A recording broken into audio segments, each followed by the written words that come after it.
the Lord, Second Sunday, Advent B. In the Gospel passage, St. John the Baptist quotes from today's first reading and from the prophet Malachi. The quote from Malachi, "Behold, I am sending my messenger ahead of you." The quote from Isaiah is, "A voice cries out, in the desert, prepare the way of the Lord." We believe that the prophesied messenger is John the Baptist, whose role was to prepare the way of the Lord, to prepare the way for Jesus, who is the Lord. John the Baptist introduced the public to Jesus in the desert and by the Jordan River. As explained by Brant Pitre, this location helps us to interpret John the Baptist's role.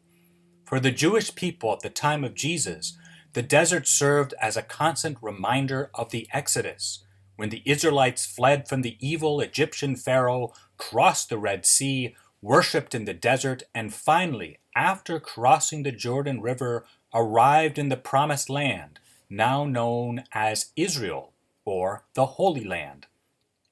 The location in the desert and by the Jordan River tells us that John the Baptist's role is to announce the good news of a new Exodus, but this time not an exit out of a physical location, such as Egypt, but an exit from the slavery of sin that causes us to be miserable, since sin is misery. John the Baptist's role is also to be, points out Pitre, a herald of good news. Words from Isaiah, today's first reading. John the Baptist is a herald of good news, since he points, like a signpost, to a promised land, but this time not across the Jordan River into a physical land, but rather the waters of baptism, represented by the Israelites crossing the Red Sea, through our pilgrimage in this life in which we are to persevere in our relationship with God, given at baptism into the promised land of heaven, represented by the Israelites crossing over the Jordan River, led by Joshua, the successor of Moses. The second reading from the second letter of Peter describes a time when all of creation, signified by the word heavens, will be purified and transformed by divine fire.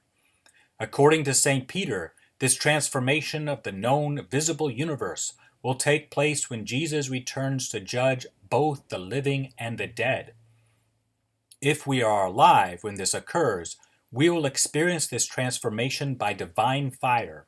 However, if we are dead, we also may experience this transformation in the fires of purgatory, which transform our disordered multiple loves for the goods of this world into loves that are harmoniously ordered to one another by being rightly ordered to God.